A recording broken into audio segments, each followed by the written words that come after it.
వైఎస్ఆర్సీపీ అధినేత వైఎస్ జగన్మోహన్ రెడ్డి ఢిల్లీకి చేరుకున్నారు.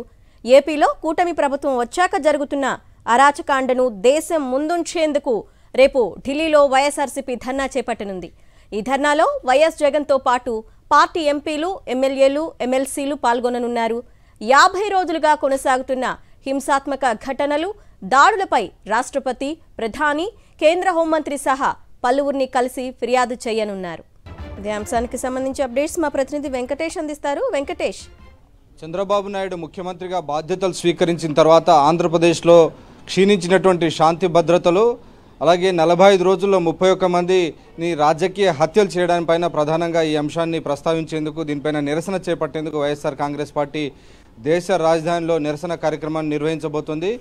మాజీ ముఖ్యమంత్రి, వైఎస్ఆర్ కాంగ్రెస్ పార్టీ అధ్యక్షుడు వైఎస్ జగన్మోహన్ రెడ్డి కొద్దిసేపటి కిందటే ఆయన ఢిల్లీ చేరుకున్నారు. ఈరోజు రేపు ఆయన ఢిల్లీలోనే ఉండబోతున్నారు.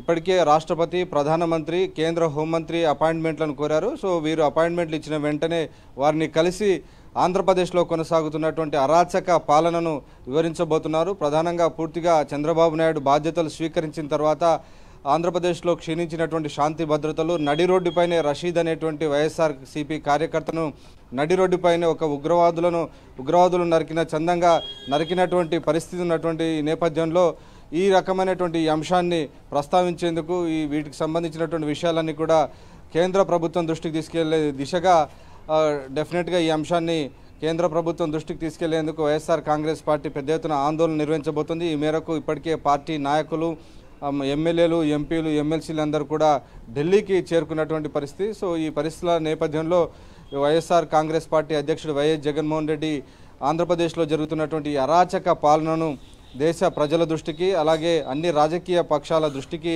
తీసుకెళ్లేందుకు సిద్ధమయ్యారు. ఈ మేరకు అన్ని రాజకీయ పార్టీల నాయకులందరినీ కూడా ఈ కార్యక్రమానికి ఆహ్వానించబోతున్నారు. అలాగే ఇటు ఇండియా ఇంటర్నేషనల్ సెంటర్లో ఫోటో వీడియో ఎగ్జిబిషన్ కూడా ఏర్పాటు చేశారు. సో ఈ ఫోటో వీడియో ఎగ్జిబిషన్లో ఈ 45 రోజుల్లో జరిగినటువంటి రాజకీయ హత్యలు, రాజకీయ దాడులు, ఆస్తుల విధ్వంసం, ఈ అంశాలన్నిటిపైన ఉన్నటువంటి ఫోటోలు, వీడియోస్ అన్నిటిని కూడా ప్రదర్శించబోతున్నారు. సో ఈ ప్రదర్శన కార్యక్రమానికి రావాలని వివిధ పార్టీల ఎంపీలను కూడా ఇప్పటికే ఆహ్వానించారు. అలాగే ఇటు పార్టీ ఎంపీలు, ప్రజాప్రతినిధులు కూడా పార్లమెంట్లో రేపు నిరసన కార్యక్రమం చేపట్టబోతున్నారు. నిరసన కార్యక్రమం చేపట్టి దేశ ప్రజల దృష్టికి ఈ అంశాన్ని తీసుకెళ్లబోతున్నారు. ఆంధ్రప్రదేశ్లో పూర్తిగా law and order break down అయినటువంటి నేపథ్యంలో ఆంధ్రప్రదేశ్లో రాష్ట్రపతి పాలన విధించి మళ్ళీ రాజ్యాంగబద్ధంగా రాష్ట్రాన్ని నడపాల్సినటువంటి అవసరం ఉందని వైఎస్ఆర్ కాంగ్రెస్ పార్టీ అభిప్రాయపడుతుంది. సో ఆ మేరకు ఏపీలో రాష్ట్రపతి పాలన విధించాలని, ఆ మేరకు రాష్ట్రంలో ఉన్నటువంటి దిగజారినటువంటి శాంతి భద్రతలను కాపాడాలని ప్రధానంగా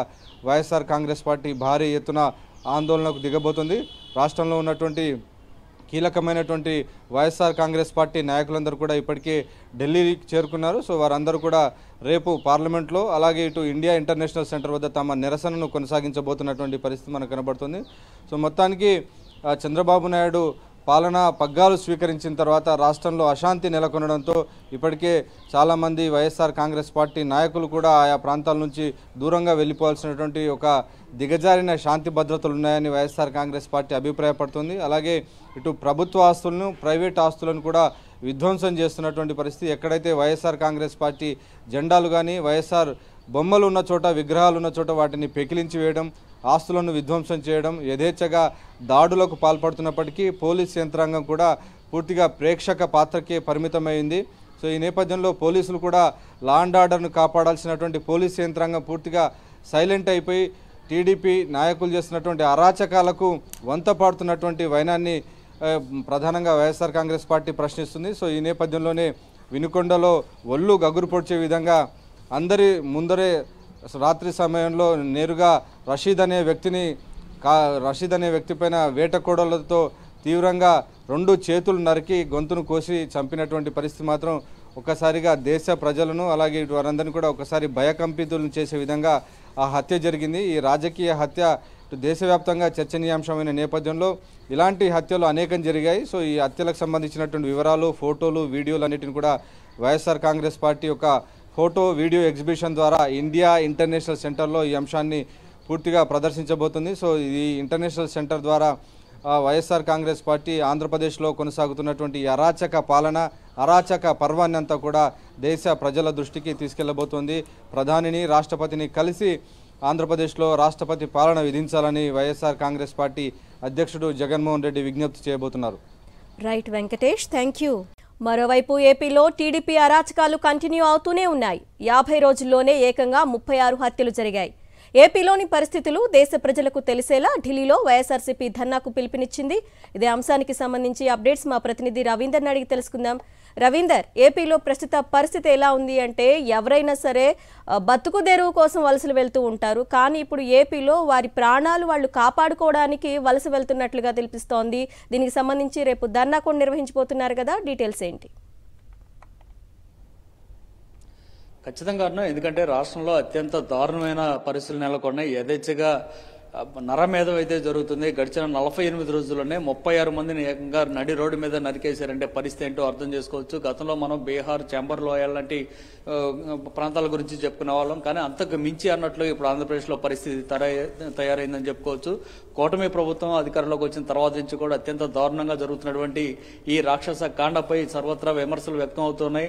పెద్ద ఎత్తున ఆరోపణలు వస్తున్నా కూడా కూటమి ప్రభుత్వంలో ఉన్నటువంటి పెద్దలు ఎవరు కూడా నోరు మెదపటం లేదు. ఈ నేపథ్యంలో అది అండగా తీసుకొని తెలుగుదేశం పార్టీ సంబంధించినటువంటి నాయకులు, కార్యకర్తలు అయితే ఏకంగా వైఎస్ఆర్ కాంగ్రెస్ పార్టీ సంబంధించినటువంటి కార్యకర్తలు, నాయకులను టార్గెట్ చేసుకుని అత్యంత దారుణంగా హింసకు పాల్పడుతున్న పరిస్థితి. ఈ నేపథ్యంలో ఇప్పటికే 2700 కుటుంబాలు ఏకంగా ఇక్కడి నుంచి ప్రాణభయంతో ఇతర రాష్ట్రాలకి వెళ్ళిపోయాయంటే పరిస్థితి మనం అర్థం చేసుకోవచ్చు. గడిచిన 48 రోజుల్లో ఏకంగా 1050 చోట్ల దాడులు, దౌర్జన్యాలు జరిగాయి. 490 చోట్ల ప్రైవేటు ఆస్తులను ధ్వంసం చేశారు.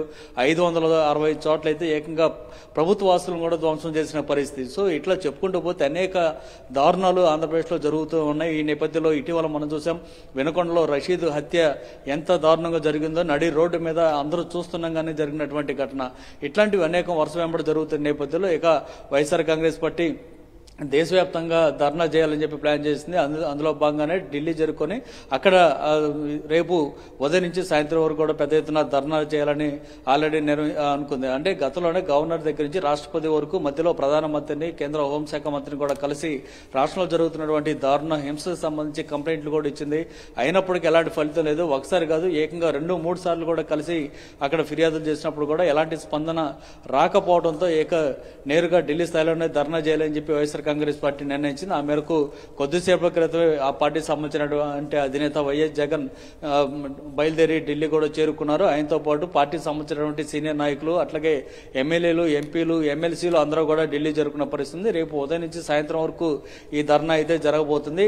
ఈ సందర్భంగా గడిచిన 48 రోజులుగా రాష్ట్రంలో జరుగుతున్నటువంటి హింసాకాండకు సంబంధించినటువంటి ఫోటో ఎగ్జిబిషన్ తో పాటు వీడియోల ప్రదర్శన కూడా చేసేందుకు వైఎస్ఆర్ కాంగ్రెస్ పార్టీ అయితే ప్లాన్ చేసింది. ఈ నేపథ్యంలో మొత్తంగా రేపు జరగబోతున్నటువంటి ధర్నా సంబంధించి రాష్ట్ర వ్యాప్తంగా ఒక ఆసక్తి అయితే నెలకొంది. Aruna. Right Ravinder, thank you.